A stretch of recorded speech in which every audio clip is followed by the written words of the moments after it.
Welcome, Ray, to the show. This is not Destination Chill. This is Dynasty Trades in 5. Ray's on with JJ Zachariason. We're going to go for a half hour, and we're going to talk running backs. So we're ready to talk running backs and the impact of the running back free agency signings. So I want to start with Ray, since you just got here. Ray, we already talked receivers, prospect models, Drake London, did a trade, kind of talked through some of that. So we're shifting to running backs for the next 30 minutes. Just talk about this class, because I know you've talked about it quite a bit. You and I have done countless hours of content talking about running backs, how we approach them. Gosh knows everybody watches Trades in 5, and they know how we already value running backs generally. Shane and I are very famous for just sell, sell, sell. If they ever have any value, sell. But I think it's an interesting spot because we have I don't want to say a bad class, but what people would probably classify as a non-impactful class. But I want to talk to you, Ray, just asking about, okay, non-impactful, no elite running backs in this class. None are probably going to go in the top 50 picks. I would make a very strong bet that that's not going to happen. Talk about this class and how much of that is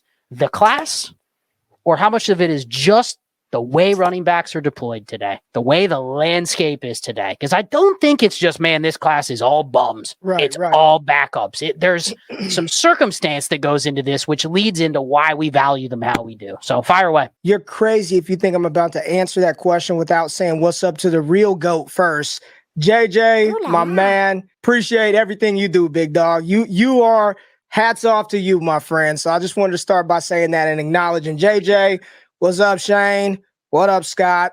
2024 running back class. Here's the thing, and it's one of the things that I hope I brought to the fantasy game, or at least what I continue to bring to the fantasy game, and that's pairing how the actual NFL sort of has this impact on fantasy football, but yet when the things are happening in the league, it feels like it takes fantasy football gamers a little while to catch up to what's going on. So first things first, is it a great running back class? I'd say the answer to that question is no. Why? Because you don't have guys that profile like true elite 3-down type running backs in the NFL. I'm not talking about bell cow. I'm talking about a running back archetype that can handle 20 plus attempts and stay on the field to catch the ball. You don't have those guys in this class, okay? You can squint and try to create one, but like real football, like no, there's no Breece Hall, there's no Bijan Robinson, there's no Jahmyr Gibbs. Nope. But here's why I don't think it's a bad class, is because there are plenty of options that NFL teams can deploy in specific roles that aren't going to cost them anything. They're not going to cost them. And yes, the NFL probably views Joe Mixon a hell of a lot differently than they do a Marshawn Lloyd, but it's running back and it's the NFL. It's the most easily translatable position. They get guys off the couch to come in and tote the rock.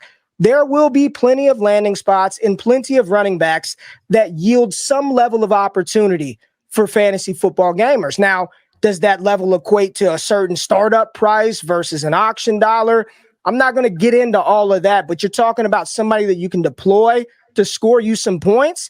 Roster construct to get the elite guys, but there will be plenty of running backs out of this 24 class that will land in spots where opportunity will present itself. They're usable bodies in fantasy. So I don't think you just don't have the elite guys, and that's okay. That's all right. Yeah, I mean, it's what we've seen in free agency. We've seen all the guys that have done it before really kind of landed on their feet, right? Joe Mixon and Aaron Jones get cut, and within 24 hours, they're in another situation, and you're like, yeah, that team probably could have just gone with a rookie, but they go, nah, we got to trade for Joe Mixon. We got to get Aaron Jones. We can't go into it going, we need to draft a running back from this class to fill that gap. JJ, you and I had a great conversation on your show, Late Round Perspectives, where we talked running backs, we talked Kyron Williams, we kind of talked about like the new age running back and what it looks like. But I was going through your guide, and you know what Ray just said, it's not a bad running back class.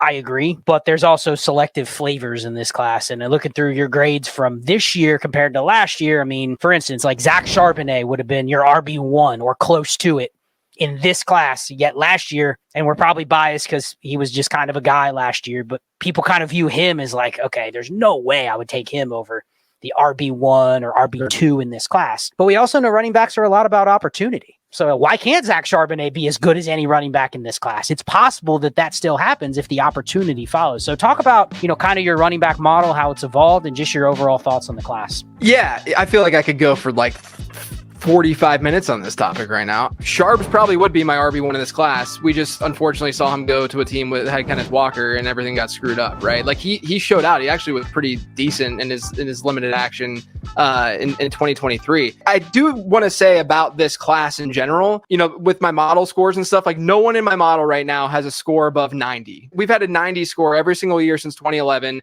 That includes the 2014 class with Bishop Sankey.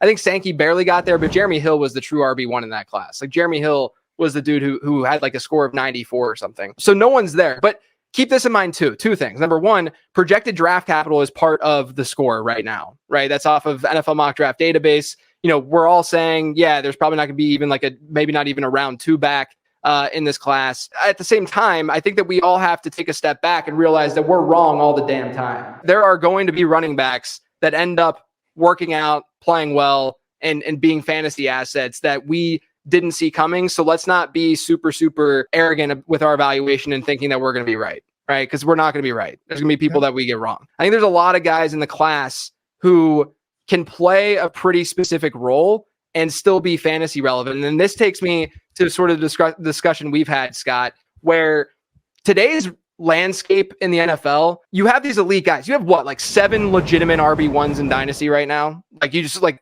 those are the guys that sure you would want on your roster. Even might not even be 7 at this point. Nah, those are the guys that you want on your you want on your roster, and you know they're good to go. You know they're elite. You know that no matter the circumstance, they're going to get a bell cow workload. And then you can just get into a bunch of dudes. You get into like the Rashad Whites of the world, which like sure, like you know, you can like Rashad White for what he might do in 2024. We have no idea what the hell is going to happen in that situation this year moving forward, right? And he's not a special enough talent to warrant that huge workload. And what we're seeing across the league is not just these split backfields, but when you get these split backfields, these RB2s in fantasy are all of a sudden, they're not seeing the same workload that RB2s historically have seen, right? If you compare RB2s right now in fantasy to RB2s 5-6 years ago, it's totally different. And what that does is it allows the uber efficient running backs to actually step in and have efficiency matter a little bit more than it had historically. What I mean by that is smaller guys, like guys who we historically kind of brushed off because the size wasn't there. And look,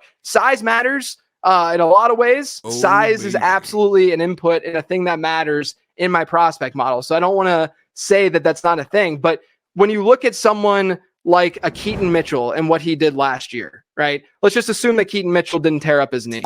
Keaton Mitchell, hypothetically, could have walked into the next season and been a low-end RB2, high-end RB3. Like range of outcomes wise, that could have happened. That was unheard of like 5 or 6 years ago from a player with that profile who's that small, right? It's just that he can be that efficient off of 10 to 12 touches. And since the RB2 grouping is so weak, he can elevate himself and be sort of in that discussion. And I think that's what we see with this class is a lot of guys, not necessarily Keaton Mitchell types, but just a lot of guys who will play a really strong tandem role. Like everyone's joking about Blake Corum going to LA, right? Because Harbaugh's there. But like, look at him versus Gus Edwards. That's a great tandem. Now there's actual like reason to believe that Corum would go beyond the connection with Harbaugh to go to a team like LA, and Corum can be an RB2 in that environment, hypothetically, right? Or look at Jalen Wright. Jalen Wright is someone who I don't think necessarily profiles to be a true bell cow in the league, but he's got enough speed. He has enough versatility. He can step in and be a 1B in an offense and still give you RB2 type production. So I think what that means is if you look at the dynasty landscape right now and you look at that grouping, and this is why it was really hard to invest in like the Tajay Spears.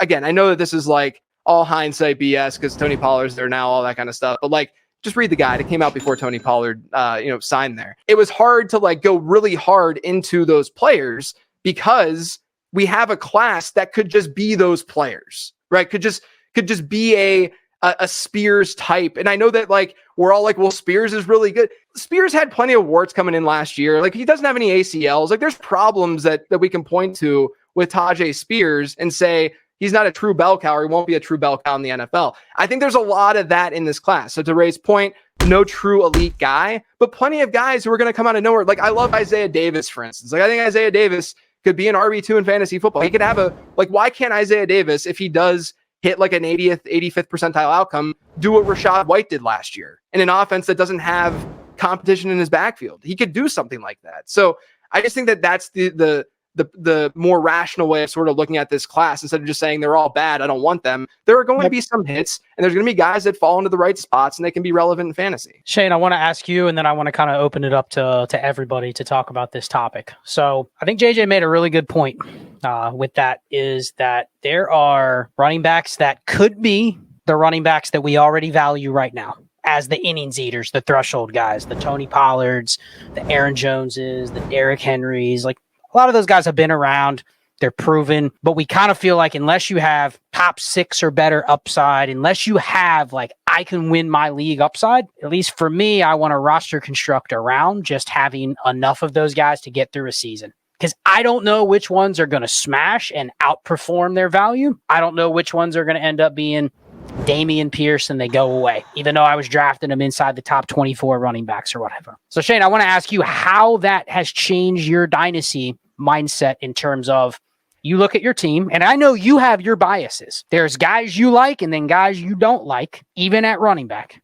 But how does that change when you're looking at like drafting some of these running backs as well? Because you may sit there and go, okay, I can see where Trey Benson could end up being, you know, the next Joe Mixon, right? You could squint and go, maybe they could be similar, but the price is probably fairly similar in terms of what you're going to have to pay. And if you miss, what happens when you miss? You're left with Tank Bigsby. Maybe you're left with Kendre Miller, Chase Brown. Where, okay, someone will take those guys, but we don't even consider them in the category of like, all right, I know I can start this guy at some time during the year. So how do you reconcile that? Like building a running back room? Because it's not as easy as, you know what, I saw where Aaron Jones landed, I'm just going to go buy him. If you do that, you're going to lose because you're buying falling knives. You know what I mean? You're buying bad assets. So I don't want to be overexposed. But how do you reconcile that when you're building a running back room, Shane? Shouldn't you always be moving any non-elite running backs for the most you can get? So anytime Zach Moss pops off, say it. I mean, you got to be disciplined, right? Because it's hard in season. You're like, dude, Zach Moss just gave me 3 running back 1 weeks in a row. And now you're probably crowing because you're like, dude, he just signed with Cincinnati. That doesn't normally happen. What normally happens is a dude gives you 3 good weeks. You never hear from him again. And you go, I really wish I would have traded that dude. But everybody will remember James Robinson because he had 1 good year. But they won't remember the 18 other running backs that gave you running back 1 weeks during the season that you could have sold high on at any point. My only bias is I want dudes that can put up crooked numbers. That's Breece, Bijan, Devon Achane, Jahmyr Gibbs, CMC, even if he's old, and I think that's it, right? 5. That's it. That's Kyron. No Kyron for you. Kyron, but I'm not gonna. I got a question, because if you don't say Kyron, I got a question for the panel that I think we need to discuss.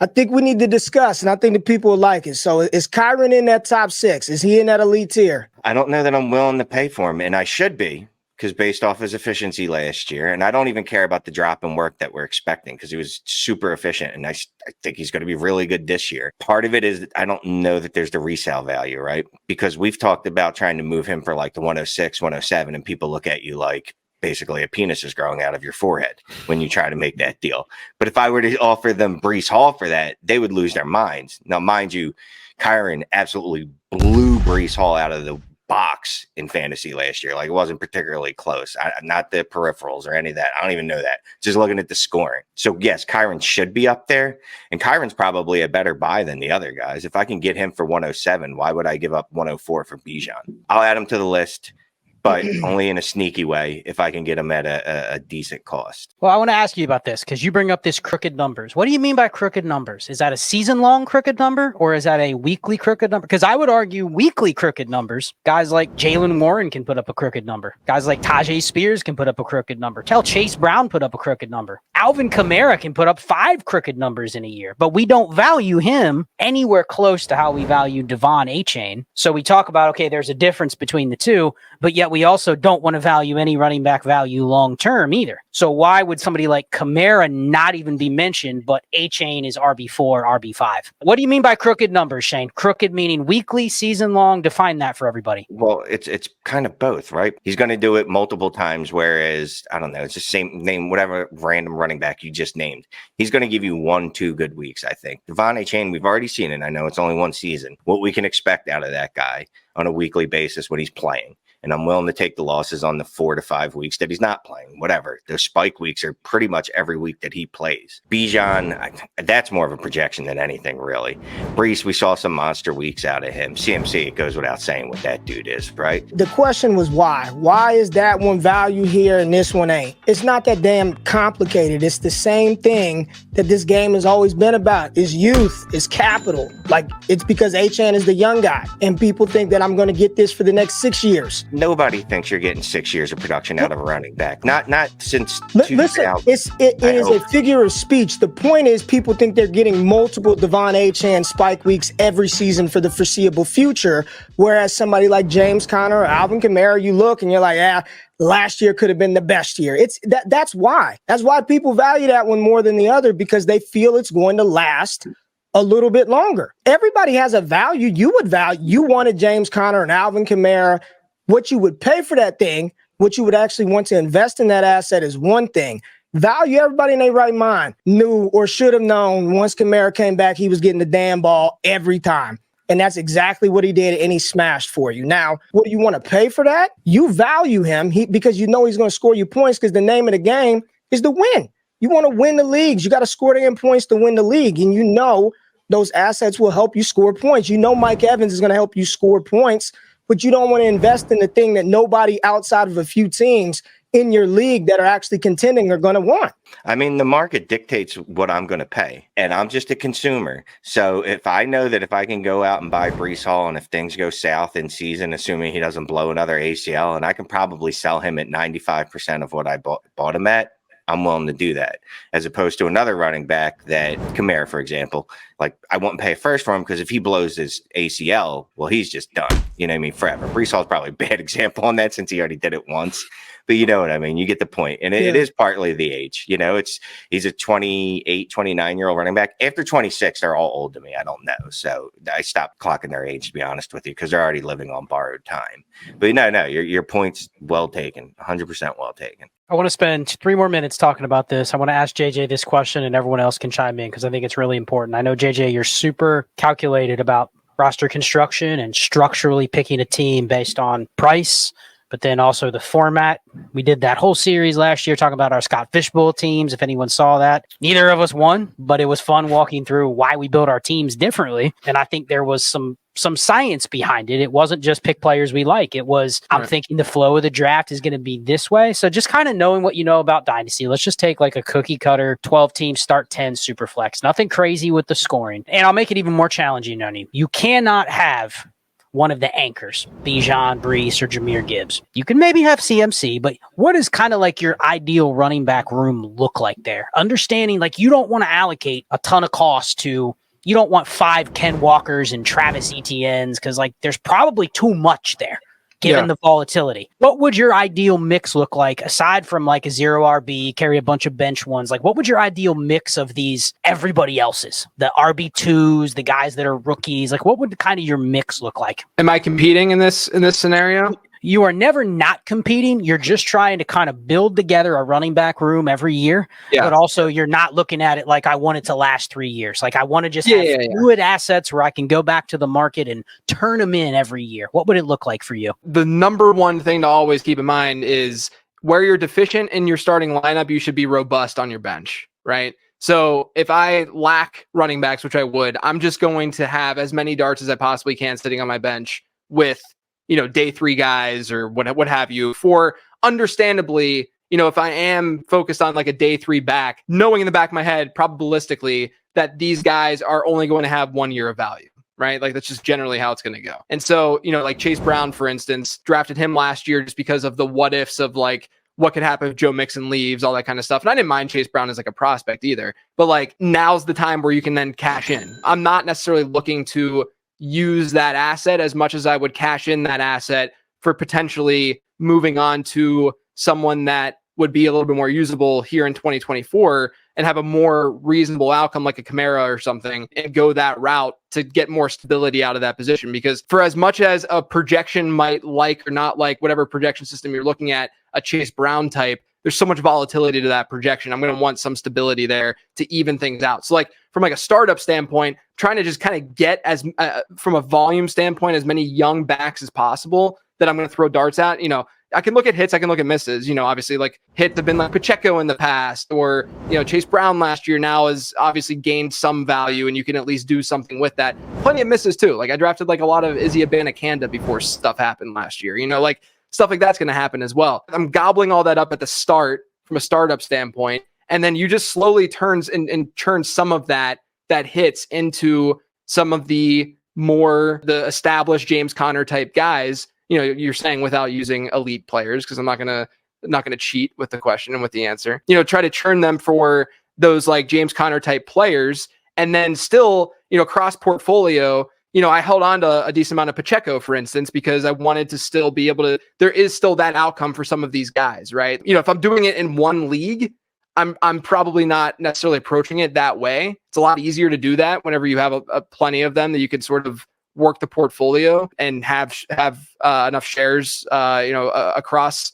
the portfolio of those like Pacheco types. But that's generally how I'm working it, right? Like I'm trying to keep a good number of youthful players on the bench, especially rookies, and then immediately flipping them after there's some sign of life from those guys, like a Dameon Pierce or something like that, right? Where that there's going to be that year one production from a situation standpoint, a spot standpoint.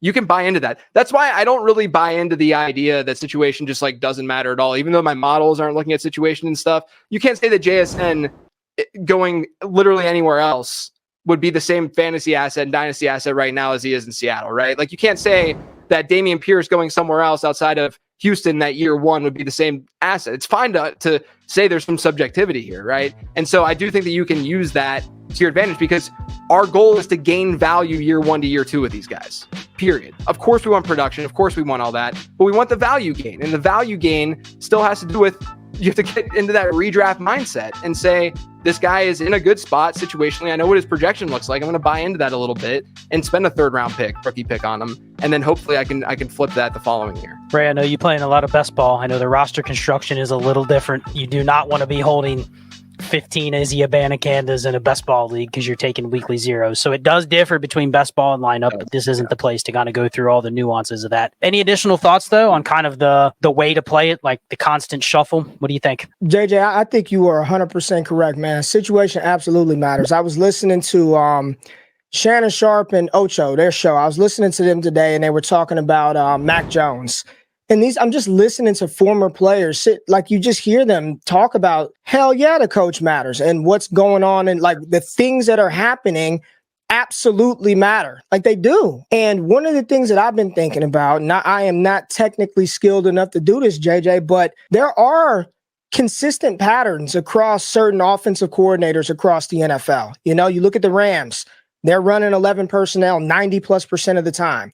You look at how they deploy the running back, whether it's Todd Gurley, Kyron Williams, under these certain systems, there are patterns, and you look at those situations and those similarities, and those teams thrive. Those players from a fantasy production standpoint thrive in those situations. I don't think we as a fantasy community understand, like what we do is this, right? The Pittsburgh drafted a couple of offensive linemen next year. The offense has got to be better next year than it was this year, without really knowing, such and such got hired. This has got to be no issue with Jalen Hurts with Brian Johnson. He'll be just fine that Shane Steichen left. No issues, right? And then you sit back and you look and you're like, damn. And you look at how successful Shane Steichen was, even with the Gardner Minshew, how successful those players were, Pittman and company, without a tight end, without a running back. You just look at those situations, and I just wonder if there's a way to not predict efficiency, but be able to make some stronger bets when we're making these decisions on the Puka Nakua's going to a Rams situation, right? I feel like this needs to be a part of the game a little bit more than it is, but it's tough, right? It's not an easy task. I know you know that, but I just want to throw that out there for food for thought, because I just don't think we know enough about these situations, and they probably matter a hell of a lot more than somebody's opinion on if Malik Neighbors is actually good or not, Yeah, I mean, just to add to that, what I like to try to do is, I'm obviously not a football player. I don't play in professional football, right? But I am a human, and I know that certain situations that I've been placed in are either good or bad for my body, my mental health, what have you, right? If you go to a really good school system or something like that, you're probably going to be better off than getting into a certain college or being more successful down the line, all that good stuff, because the situation matters, right? For that individual thing within your life. Why would that not matter then for how these guys perform in football? All of us have worked, we have jobs, and in that environment, my boss sucks, it's me, but in that environment, you can be in a good or bad one, and it can totally impact the way that you're working, the way that how efficient you are, how good you are. It's no different in the NFL. It's still a thing. It's just because it's a game and that we are looking at this in a relatively dehumanizing way.